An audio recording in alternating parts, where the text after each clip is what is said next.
নমস্কাৰ, আপোনালোকে চাই আছে খাটাং সংবাদ আৰু মই মানসজ্যোতি বৰুৱা। এই মুহূৰ্তত আপোনালোকক দিব ওলাইছোঁ এটা গুৰুত্বপূৰ্ণ খবৰ। প্ৰথমবাৰলৈ ছিংগাপুৰত জুবিন গাৰ্গৰ ৰহস্যজনক মৃত্যুৰ ঘটনাক কেন্দ্ৰ কৰি দাখিল হৈছে এখন FIR।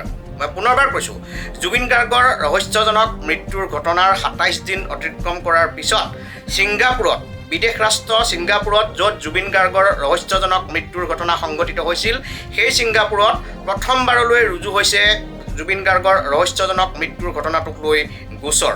আৰু এই গোচৰ ৰুজু কৰিছে অসমৰ তৃণমূল কংগ্ৰেছৰ নেতা দুলু আহমেদে। আমি পুনৰ কৈছোঁ, প্ৰথমবাৰলৈ জুবিন গাৰ্গৰ ৰহস্যজনক মৃত্যুৰ ঘটনাই ২৭টা দিন অতিক্ৰম কৰাৰ পিছত ছিংগাপুৰত ৰুজু হৈছে জুবিন গাৰ্গৰ ৰহস্যজনক মৃত্যুৰ ঘটনাক লৈ প্ৰথমটো FIR। অসমৰ তৃণমূল কংগ্ৰেছৰ নেতা দুলু আহমেদে দাখিল কৰিছে এই FIR। বিভিন্ন ধৰণে কথা বাৰ্তা ওলাই আছিল যে য'ত ঘটনাটো সংঘটিত হৈছিল, জুবিন গাৰ্গৰ ৰহস্যজনক মৃত্যুৰ ঘটনাটো য'ত সংঘটিত হৈছিল ছিংগাপুৰৰ সাগৰত, অৰ্থাৎ প্লেচ অফ অকাৰেঞ্চ ছিংগাপুৰ। গতিকে ছিংগাপুৰত আৰক্ষীয়ে তদন্ত নকৰালৈকে অসমৰ যিকোনো ধৰণৰ ইনভেষ্টিগেশ্যন এজেঞ্চিয়ে বা দেশৰ যিকোনো ইনভেষ্টিগেশ্যন এজেঞ্চিয়ে ছিংগাপুৰত গৈ ইনভেষ্টিগেশ্যন নকৰালৈকে এই তদন্ত সম্পূৰ্ণ নহয় বুলি বিভিন্ন মহলে প্ৰতিক্ৰিয়া প্ৰকাশ কৰি আছিল। অসম আৰক্ষীয়েও বা অসম চৰকাৰেও মাজে মাজে তেওঁলোকৰ ভাষ্য সাল সলনি কৰি কেতিয়াবা যদি কৈছিল ছিংগাপুৰলৈ অসম আৰক্ষীৰ দল যাব তদন্তৰ বাবে, কেতিয়াবা আকৌ কৈছিল অসম আৰক্ষীয়ে তাত গৈ তদন্ত কৰাৰ এখতিয়াৰ নাই। এনেধৰণৰ বিভিন্ন ধৰণৰ কথা বাৰ্তা প্ৰকাশ কৰি আছিল। আৰু চৰকাৰী পক্ষ বা আৰক্ষীৰ এই কথাবোৰ, এই ধৰণৰ ভাষ্য শুনাৰ পিছতে বিভিন্ন জুবিন অনুৰাগী বিভিন্ন দল সংগঠনে প্ৰতিক্ৰিয়া প্ৰকাশ কৰি কৈছিল যে ছিংগাপুৰত তদন্ত নোহোৱালৈকে কোনো কাৰণত এই তদন্ত প্ৰক্ৰিয়া সম্পূৰ্ণ নহয়। এই ধৰণৰ দাবী, এই ধৰণৰ অভিযোগ উত্থাপন কৰি আহিছিল। আৰু এই ধৰণৰ দাবী অভিযোগ উত্থাপন কৰি থকাৰ সময়তে জুবিন গাৰ্গৰ ৰহস্যজনক মৃত্যুৰ ঘটনাটোক লৈ প্ৰথমৰে পৰা সৰব হৈ থকা অসমৰ তৃণমূল কংগ্ৰেছৰ নেতা দুলু আহমেদে ছিংগাপুৰত গৈ জুবিন গাৰ্গৰ ৰহস্যজনক মৃত্যুৰ ঘটনাটোক লৈ প্ৰথমখন FIR দাখিল কৰিছে। আমি খাটাং সংবাদৰ দৰ্শকসকলক জনাই আছোঁ সেই কথা। অসমৰ তৃণমূল কংগ্ৰেছৰ নেতা দুলু আহমেদে ছিংগাপুৰত গৈ আজি ভাৰতীয় সময়মতে ৰাতিপুৱা 6:30 ছিংগাপুৰৰ চেণ্ট্ৰেল পুলিচ ডিভিজনেল হেডকোৱাৰ্টাৰত গৈ আলোচনা কৰি ছিংগাপুৰৰ আইন অনুযায়ী মেৰিনা বে NPC আৰক্ষী থানাত, neighbourhood police station Marina Bay NPC আৰক্ষী থানাত এই FIRখন তেওঁ দাখিল কৰিছে।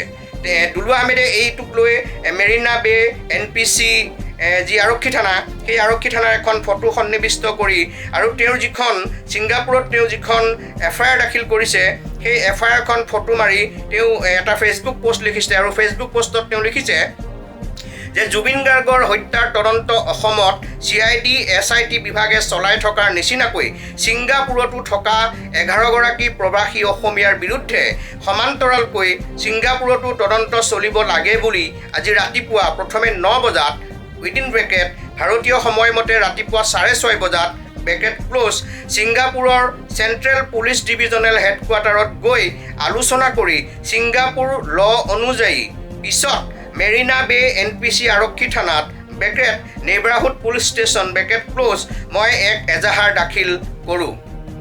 ছিংগাপুৰ আৰক্ষীয়ে আইনী সকলো দিশ পৰীক্ষা কৰি মই আজি দাখিল কৰা এজাহাৰখন অৱশেষত পঞ্জীয়ন কৰে। এই কথা দুলু আহমেদে তেওঁৰ ফেচবুক পোষ্টত লিখিছে।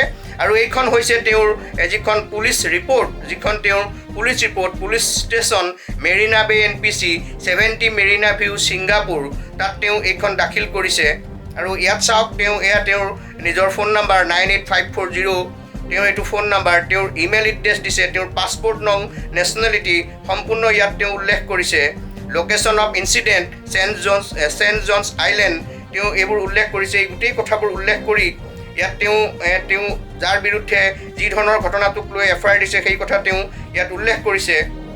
আৰু এইখন তেওঁৰ যিখন FIR যিখন আচলতে দিছে, তেওঁ ইয়াত এইখন আমি যদি পঢ়ি শুনাই দিব বিচাৰোঁ কিছু পৰিমাণে, এয়া হৈছে Zubeen Garg I have also informed that there were approximately 11 individuals of Assamese origin who are currently based in Singapore who were present at or near the location of the incident, who is lead to Mr. Garg's passing. Out of these individuals, only some have since attended or cooperated with the ongoing investigation in Assam, while several others have yet to be do so. I wish to add that the following 3 individuals that were present at the yacht during the death of the deceased and did not attend the interview by the relevant authorities.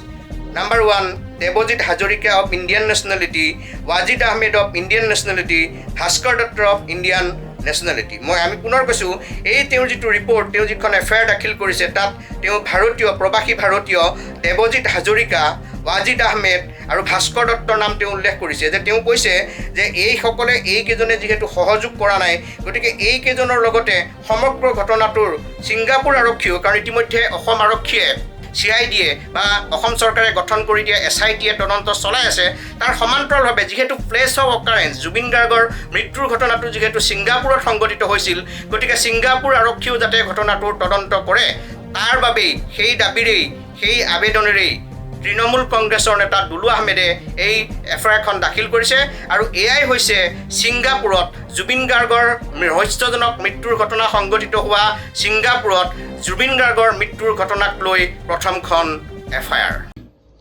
হয় নমস্কাৰ। আজি 15 অক্টোবৰ তাৰিখে আমাৰ সকলোৰে মৰমৰ জুবিন গাৰ্গৰ যিটো হত্যাকাণ্ডৰ গোচৰ তাৰ বাবে মই ছিংগাপুৰৰ যিসকল প্ৰবাসী অসমীয়া আছে তেখেতসকলৰ বিৰুদ্ধে ইয়াতো তদন্ত চলিব লাগে আৰু অসমত চলি থকা CID আৰু SIT বিভাগতো যাতে তেখেতসকলে তদন্তত সহযোগিতা কৰিব লাগে সেই সম্পৰ্কে মই প্ৰথমে যিটো ছিংগাপুৰৰ পুলিচ হেডকোৱাৰ্টাৰ তাত ৰাতিপুৱা 9 বজাত উপস্থিত হ'লোঁ ভাৰতীয় সময়মতে 6:30 বজাত আৰু তাৰপিছত বহুত দেৰি আলোচনা কৰাৰ পিছত তেখেতসকলে যিটো লোকেল পুলিচ ষ্টেচন ইনচিডেণ্ট হোৱাৰ লোকেল পুলিচ ষ্টেচন যোনটো তালৈ পঠিয়াই দিলে বহু প্ৰায় 3 ঘণ্টাৰ অন্তত সকলো দিশ চালি জাৰি চাই বিভিন্ন ধৰণৰ কথা সোধাৰ পিছত তেখেতসকলে মই যিখন এজাহাৰ দাখিল কৰিছিলোঁ সেইখন পঞ্জীয়ন কৰা বুলি মোক জনায় আৰু পৰৱৰ্তী পৰ্যায়ত ইনভেষ্টিগেশ্যনৰ কাৰণে আকৌ হয়তো মোক মাতিলে মই আহিব লাগে বুলি মোৰ পৰা এখন লিখিত ল'লে আৰু সেই সংক্ৰান্তত মই আজি আপোনালোক সকলোকে যিহেতু এইটো খুব ভাল খবৰ সমান্তৰালকৈ যাতে ইয়াতো গোচৰ চলিব লাগে তাত মই ইতিমধ্যে মোৰ ছ'চিয়েল মিডিয়াত দিছোঁৱেই তাত পঞ্জীয়ন নম্বৰটোও আছে গতিকে এইটো অসমবাসী বা ৰাইজৰ বাবে খুব ভাল খবৰ যে তদন্ত প্ৰক্ৰিয়াত সহযোগ কৰাৰ লগে লগে ইয়াত যিসকল থাকে তেখেতসকলকো যাতে সমান্তৰালকৈ ছিংগাপুৰতো তদন্ত কৰিব লাগে বুলি মই এজাহাৰত ইতিমধ্যে স্পষ্ট কৰি দিছোঁ। ধন্যবাদ।